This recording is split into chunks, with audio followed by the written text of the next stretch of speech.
ప్రియమైన దేవుని వారలారా, ఒక ప్రాముఖ్యమైన విషయాన్ని తెలుసుకోవడానికి ప్రయత్నం చేద్దాం. ఈరోజు క్రైస్తవ సమాజంలో అందరూ తెలుసుకోవాల్సిన విషయం, అందరూ గమనించవలసిన విషయం.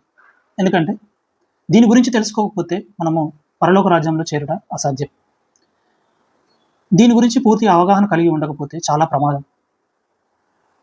అదేంటో మనం వివరాల్లోకి వెళ్తే, సాక్షాత్తు యేసుక్రీస్తే ఈ యొక్క మనుషుల గురించి, ఇలాంటి ప్రవక్తల గురించి, ఇలాంటి సేవకుల గురించి ప్రస్తావిస్తూ ఆయన ఉన్న కాలంలో కొన్ని విషయాలు మాట్లాడిన విషయాలు మనం తెలుసుకోవడానికి ప్రయత్నం చేద్దాం.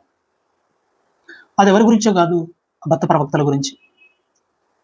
దీని గురించి ప్రపంచంలో ఉన్న ప్రతి సంఘానికి తెలియాలి. వీళ్ళ గురించి పూర్తిగా అవగాహన కలిగి ఉండాలి ప్రతి సంఘంలో ఉన్న ప్రతి సంఘ కాపరి, సంఘ సభ్యులు. దీని గురించి అవగాహన లేకపోతే చాలా ప్రమాదం ఉంది అన్నట్టుగా సాక్షాత్తు యేసుక్రీస్తు మాటల్లో మనం ఒకసారి గమనించగలిగితే, మత్తయి సువార్త 7వ అధ్యాయంలో 15వ వచనం నుంచి ఒకసారి మనం చదవగలిగితే, సాక్షాత్తు యేసుక్రీస్తే ఈ అబద్ధ ప్రవక్తల గురించి రాయించాడంటే అది ఎంత ప్రమాదకరమైందో, వాళ్ళు ఎంత ప్రమాదకరమైన వ్యక్తులు సమాజంలో మనకు కనిపించవు. ఈ అబద్ధ ప్రవక్తలు నిన్ను అబద్ధ ప్రవక్త అని చెప్పుకోరు. ఈ అబద్ధ ప్రవక్తలు నిన్ను మోసం చేస్తున్నారని చెప్పరు. ఈ అబద్ధ ప్రవక్తలు నిన్ను గాయపరుస్తున్నారని చెప్పరు. ఈ అబద్ధ ప్రవక్తలు నీ మీద క్రూరత్వం చూపిస్తున్నారన్నట్టుగా కూడా తెలియదు. వీళ్ళు ఏ విధంగా వస్తారంటే, వీళ్ళ విధానాలు ఏముంటాయంటే, వీళ్ళ యొక్క స్వభావాలు ఏ విధంగా ఉంటాయంటే, యేసుక్రీస్తు వీరి గురించి పూర్తిగా కొన్ని విషయాలను ఈ యొక్క వచనాలలో చెప్పడానికి ప్రయత్నం చేస్తున్నాడు. ఒకసారి మనం గమనిద్దాం. 15వ వచనం ఒకసారి మనము 15వ వచనం నుండి చదువుకుందాం. మత్తయి సువార్త 7వ అధ్యాయం 15వ వచనం నుండి చదువుతున్నాం. అబద్ధ ప్రవక్తల గురించి జాగ్రత్త పడుడి.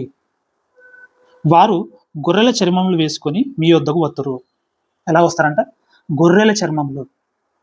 ఇప్పుడు గొర్రెలలో ఉన్న మందలో ఒక తోడేలును వెతకడం అనేది చాలా ఈజీ. గొర్రెల మందలలో ఉన్న ఒక తోడేలును మనం వెతకడం చాలా ఈజీ. కానీ అబద్ధ ప్రవక్తలు అలాంటి వేషాన్ని కలిగి లేరు. తోడేలు వేషాన్ని కలిగి లేరు. వాళ్ళు ఎలా వస్తారంటున్నారంటే, యేసుక్రీస్తు గొర్రెల చర్మం వేసుకొని గొర్రెలలోకి వస్తారు. తోడేళ్లుగా ఉన్న వారు గొర్రెల చర్మం కప్పుకొని గొర్రెల్లోకి వచ్చేసి, వచ్చిన గొర్రె ఊరుకుంటుందా?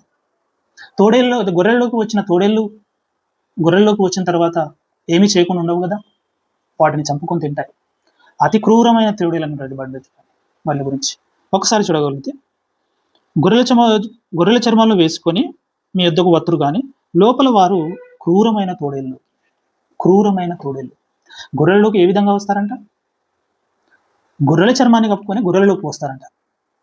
గొర్రెల్లోకి వచ్చేసి వాళ్ళు ఆ గొర్రెలన్నింటినీ చెల్లాచెదురు చేయడము, చంపడము, వాటిని నాశనం చేయడానికి ప్రయత్నం చేస్తూ ఉంటుంది వచ్చిన తోడేలను వాళ్ళు ఎట్లా సంహరించాలనే చూస్తుంది.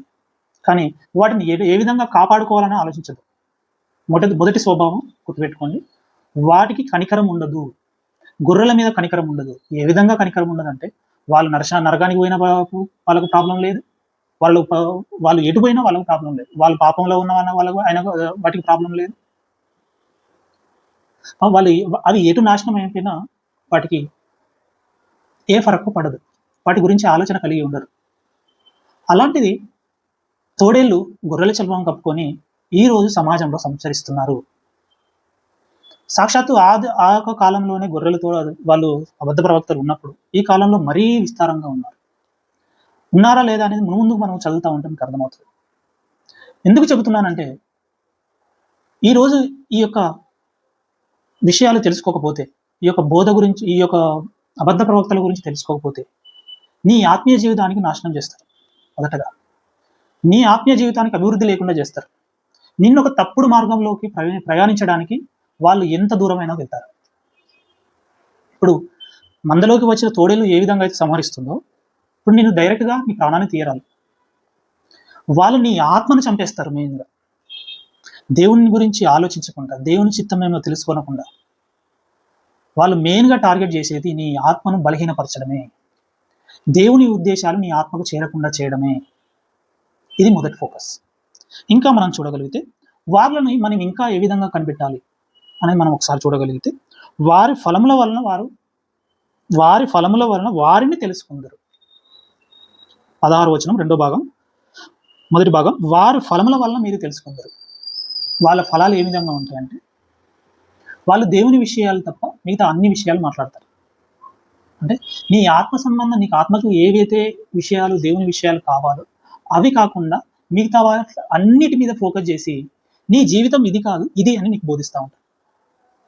క్రిస్టియన్ లైఫ్ ఇలా ఉండాలని దేవుడు చెబితే అలా కాదు ఇలా ఉండాలని వీళ్ళు ఒక విధానానికి వెళ్ళేసి వీళ్ళు ఇష్ట ప్రకారం నెరవేర్చడానికి ప్రయత్నం చేస్తారు. మనం ఇంకా చదవగలిగితే వారి ఫలముల వల్ల వారి ఫలములు అంటే వాళ్ళ క్రియల వలన తెలుస్తుంది, వాళ్ళ స్వభావం వల్ల తెలుస్తుంది, వాళ్ళ మాట్లాడే మాటల వల్ల తెలుస్తుంది, వాళ్ళ క్రియల వల్ల తెలుస్తుంది, వాళ్ళు బోధించే బోధ వల్ల తెలుస్తుంది. ఈ విధంగా ఒక అబద్ధ ప్రవక్తను మనం గుర్తించగలం. మనం ఇంకా ఆలోచించగలిగితే రెండో భాగం 16వ వచనం రెండవ భాగం, ముళ్ళ పొదలలో ద్రాక్ష పండ్లైనను పల్లేరు చెట్లను అంజూరపు పండ్లైనను కోయుదురా. సాక్షాత్తు యేసుక్రీస్తు ప్రశ్నిస్తున్నాడు. ముళ్ళ పొదల నుంచి మనము అంజూరపు పండ్లను కోయలేం, పల్లేరు చెట్ల నుంచి మనము అంజూరపు పండ్లను కోయలేం. ఏ విధంగా అయితే వాళ్ళ దగ్గర నుంచి, అంటే ఆ చెట్ల నుంచి అంజూరపు పండ్లు రావు, వీరి దగ్గర నుంచి కూడా మంచి విషయాలు అనేవి రావు, దైవ సంబంధమైన విషయాలు అయితే రావు అనేది మనకు అర్థమవుతుంది. అంటే దేవుని యొక్క విధానం అనేది వీరి దగ్గర నుంచి రాదు. వీళ్ళు ఎంతసేపు దేవునికి విరుద్ధమైన పనులు చేసుకుంటూ సంఘాన్ని తెలియకుండానే, ఎవ్వరికి తెలియకుండానే ఇంటర్నల్గా భూస్థాపితం జరుగుతున్న విషయం ఎవ్వరు గమనించరు. అందరూ బ్రతుకుతారు 60 ఏళ్ళు చర్చిలకు వెళ్తారు, ప్రార్థనలో పాల్గొంటారు, అన్నీ చేస్తారు. మరి వీళ్ళు ఏ విధంగా ఎవరి చిత్తంలో వీళ్ళు ఉన్నారనేది చూస్తే, ఆయన చిత్తం, వాళ్ళు అబద్ధ ప్రవక్తలు అయితే ఏదైతే క్రియేట్ చేస్తారో బైబిల్కు విరుద్ధంగా ఉన్న క్రియలు, ఆ క్రియలలోనే వాళ్ళ జీవితాలను జీవిస్తూ వాళ్ళ జీవితాలను ముగించుకొని వెళ్ళిపోతారు. ఇది శారీరక సంబంధమైన మరణం కాదు, ఆత్మ సంబంధమైన మరణానికి వాళ్ళు కలుగజేస్తారు. నిన్ను ఆత్మీయ జీవితం నుండి దూరం చేసేసి ఒక తప్పుడు విధానానికి బానిసం చేస్తారు వీళ్ళు చేసే విధానం. ఇంకా మనం గమనించగలిగితే, అలాగునే 17వ వచనం, అలాగునే ప్రతి మంచి చెట్టు మంచి ఫలంలో ఫలించును, పనికిమాలిన చెట్టు కాని ఫలంలో ఫలించును. కాని ఫలము చెడ్డ ఫలం, ఫలము కానిది, ఫలము కానిది, అది ఫలంలాగే కనిపిస్తుంది కానీ ఫలం కాదు. అది దేవుడు మంచి ఫలాలను ఇచ్చే చెట్టును ఒక సేవకుడుగాను, ఒక ప్రవక్తగాను ఆయన కన్సిడర్ చేస్తాడు. అంతేకాని కాని ఫలాలు ఎవరైతే కలిగి ఉన్నారో, ఆ కాని ఫలాలు అంటే దేవుడు అనుకున్న ఫలాలు కాకుండా వేరే ఫలాలను ఎవరైతే ఉన్నారో వారు అబద్ధ ప్రవక్తలు అనేది ఈ వచనం ద్వారా మనకు అర్థమవుతుంది. అదేవిధంగా 18వ వచనం, మంచి చెట్టు కాని ఫలములు ఫలింపనేరవు. ఏవైతే మంచి చెట్టు కాదో అది ఫలింపనేరదు, మంచి చెట్టు అవుతుందో అది ఫలిస్తుంది అనేది మనకు తెలుస్తుంది. 19వ వచనం, మంచి ఫలంపులు ఫలింపని ప్రతి చెట్టును నరకంలో వేయబడును. మంచి ఫలములు ఫలింపని. ఇప్పుడు అబద్ధ ప్రవక్తలు కాని ఫలాలు ఫలించినప్పుడు, మిగతా వాళ్ళు ఏ విధంగా మంచి ఫలాలను కలిగి ఉంటారు?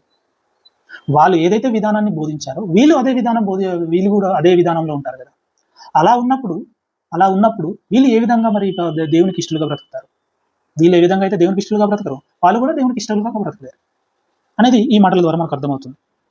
దాన్ని ఇంకేమంటున్నాడు, మంచి ఫలములు ఫలింపని చెట్టును ఏదైతే ఉన్నదో అది నరకంలో అగ్నిలో పడవేయమంటున్నాడు. అంటే అబద్ధ ప్రవక్తలు చివరికి వాళ్ళకు గమ్యస్థానం ఏంటంటే, వాళ్ళు బ్రతికి వాళ్ళు చనిపోయిన తర్వాత నరకంలో వెలివేయబడతారు అనేది ఈ మాటల ద్వారా మనకు సుస్పష్టంగా అర్థమవుతుంది. ఇంకా మనం లోతుల్లోకి వెళ్తే ఇంకా కొన్ని మాటల ద్వారా మనకు అనేక విషయాలను తెలియజేయడానికి ప్రయత్నం చేస్తున్నారు. కాబట్టి మీరు వారి ఫలముల వలన వారిని తెలుసుకుంటారు. వారి ఫలముల వలన మీరు తెలుసుకుంటారు, వారి క్రియల వల్లనే మీరు తెలుసుకుంటారు, వాళ్ళు చెప్పే బోధ వల్లనే తెలుసుకుంటారు. మీరు మిగతా విధానాల్లో ఏ విధానాల్లో తెలుసుకోలేరు. వారి ఫలముల వలనే, వాళ్ళు చేసే పనుల వల్లే, వాళ్ళు చేసే క్రియల వల్లనే మీరు తెలుసుకుంటారు అనేది మనకు యేసుక్రీస్తు బోధిస్తున్న విధానం. ఇంకా మనం ఆలోచించగలిగితే 21వ వచనం చదువుకుందాం. ప్రభువా అని పిలుచు ప్రతివాడును పరలోక రాజ్యం ప్రవేశింపడు గాని పరలోకమందున్న నా తండ్రి చిత్త ప్రకారం జరిగించువాడే ప్రవేశించను. ఇంతకుముందు ఫలింపని చెట్టును నరకంలో వేస్తా అన్నాడు. మరి మరి ఎవరిని పరలోక రాజ్యాన్ని తీసుకెళ్తారు, ఎవరు పరలోకాన్ని సాధించుకుంటారు అనేది కూడా ఒక వివరణ ఇవ్వడానికి ప్రయత్నం చేస్తున్నాడు యేసుక్రీస్తు ఇక్కడ. సరే, ప్రభువా ప్రభువా అని నన్ను పిలిచి ప్రతివాడును పరలోక రాజ్యం అంటే, ఈ అబద్ధ ప్రవక్తలు ఏం చేస్తారంటే ప్రభువా ప్రభువా ప్రభువా ప్రభువా ప్రభువా ప్రభువా ప్రభువా ఎంతో భక్తి కలిగిన వారుగా ఉంటారు. అంటే వాళ్ళు కూడా ప్రభువును నమ్ముకుంటారు. ఇక్కడ మనం ఒకసారి గమనించగలిగితే వాళ్ళు కూడా ప్రభువును నమ్ముకుంటారు, వాళ్ళు ప్రభువును విశ్వసిస్తారు, వాళ్ళు ప్రభు మాటలే చెప్తారు, వాళ్ళు ప్రభు మాటలే చెప్తారు. కానీ అందులో తేడా ఉంటుంది. నేను బోధిస్తున్నా అని చెప్పడానికి, నేను బోధించట్లేదు అని చెప్పి రెండు వేరు ఉంటాయి. యేసుక్రీస్తు ప్రాంతానికి వెళ్ళాడు అని చెప్పడానికి, యేసుక్రీస్తు ప్రాంతానికి వెళ్ళలేదు అని చెప్పడానికి తేడా ఉంటుంది. అంటే ఇక్కడ ఉన్నది రెండు యేసుక్రీస్తే ఒకే వ్యక్తి, కానీ వెళ్ళాడు వెళ్ళలేదు అనే వేరియేషన్ ఉంటుంది. ఇక్కడ ఈ విషయాలలో మనము చాలా సులువుగా మోసపోతాం. ఏ విధంగా అనేది ఇంకా కొన్ని విషయాలు మనం ఒకసారి ఆలోచించగలిగితే అర్థమవుతుంది.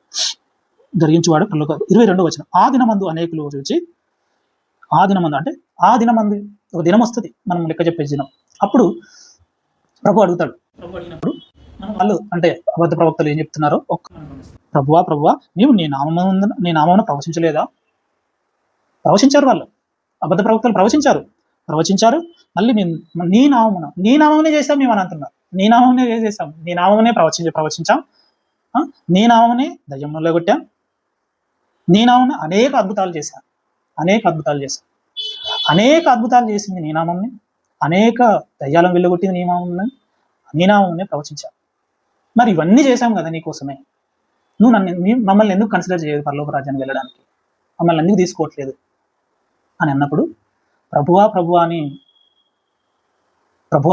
అని పిలిచివాడు, నన్ను పిలిచివాడు పరలోక రాజ్యాన్ని పొందడు, కానీ నా తండ్రి చిత్తం నెరవేర్చేవాడే పరలోక రాజ్యాన్ని సంపాదించుకుంటాడు. మరి ఇవన్నీ తండ్రి చిత్తం కాదా అంటే ఇవన్నీ భాగమే, కానీ ఇదే క్రిస్టియన్ లైఫ్ కాదు. కేవలం అద్భుతాలు నమ్మడం, కేవలం దయ్యాలను వెళ్ళగొట్టడం, కేవలం ప్రవచించడం, ఇవి మాత్రమే దేవునికి ఇష్టమైన పద్ధతులు కాదు. మరి ఏవి ఇష్టమైన పద్ధతులు అంటే తన చిత్తం ఏంటో తెలుసుకోవాలి. బైబిల్లో తన చిత్తం ఏంటో తెలుసుకోవాలి. తన చిత్త ప్రకారం ఏవైతే చేస్తారో ఆ చిత్తాన్ని ప్రతి సంఘంలో చెప్పాలి. ప్రతి సంఘంలో దాని గురించి వివరణ ఎక్కువ ఇవ్వాలి. కానీ ఇప్పుడు చూడు అద్భుతాలు, సూచక్రియలు, ఇవే ఇప్పుడు ఆరాధన అంటే ఇవే అవుతున్నాయండి అనేక సంఘాలలో. అంటే బైబిల్లో 66 పుస్తకాల్లో చెప్పడానికి ఏమీ లేదా? ఇన్ని విషయాలు ఉన్నాయి, ఇంత జ్ఞానం ఉంది. అంత జ్ఞానం వదిలేసి యేసుక్రీస్తు మరణాన్ని గురించి ఎన్ని విషయాలు ఉన్నాయి, అనేక భక్తుల జీవితాలు ఉంటాయి, అవన్నీ వివరించాల్సిన సేవకులు కేవలం ఇక శారీరకమైన సంబంధమైన విషయాల మీద కేంద్రీకరించి ఆత్మ సంబంధమైన విషయాలను వదిలేస్తున్నారు. ఇది చాలా భయంకరమైన విషయం ఇది. ఎందుకంటే ఆత్మ సంబంధమైన విషయాలు నేర్పకపోతే వాళ్ళకి ఏ విధంగా బ్రతకాలో క్రైస్తవ జీవితం తెలియదు. ఇంకా మనం ముందుకెళ్ళగలిగితే అప్పుడు నేను మిమ్ము ఎన్నడూను ఎరగను అంటున్నాడు. ఎన్నడూను ఎరగను అక్రమము చేయువారులారా నా యొద్ద నుండి పొందని వరుస. అంటే వీళ్ళు ఏం చేస్తున్నారంటే ప్రవచిస్తున్నారు, అన్ని చేస్తున్నారు, అక్రమం కూడా చేస్తున్నారు. వీళ్ళ యొక్క స్వభావాన్ని మనము వివరించుకుంటున్నాం, అది మర్చిపోదు. వీళ్ళ యొక్క స్వభావంలో ఏం చెప్తున్నారు, వీళ్ళ యొక్క జీవితంలో ఏమున్నాయంటే అద్భుతాలు, సూచక్రియలు ఇవన్నీ ఉన్నాయి. వీటితో పాటు పాపం కూడా ఉంది. ఇలాంటి జీవితాలు ఎవరైతే జీవిస్తున్నారో, ఇలాంటి వ్యక్తిత్వాన్ని కలిగి ఉన్నారో వాళ్ళు అబద్ధ ప్రవక్తలని సంఘమే ఐడెంటిఫికేషన్ చేసుకోవాలి. ఐడెంటిఫై చేయాలి. బయట వాళ్ళు వచ్చి ఈయన ఆయన అని ఎవరు చెప్పరు. ఎందుకంటే సంఘం కూడా నేర్చుకోవాలి బైబిల్, సంఘం కూడా ఆలోచించాలి బైబిల్, సంఘం గురించి కూడా దేవుడి గురించి ఆలోచించాలి. అలా ఆలోచించినప్పుడే ఎవరు ఏం చెబుతున్నారు, ఎలా చెబుతున్నారు, వేటి మీద ఫోకస్ చేస్తున్నారు, వేటి మీద ఫోకస్ చేయట్లేదు అనే విషయాలు పూర్తిగా అవగాహన వస్తుంది. అందుకని ఈరోజు మనము ఈ యొక్క అబద్ధ ప్రవక్తల గురించి కొన్ని విషయాలు మనం ఆలోచించాం.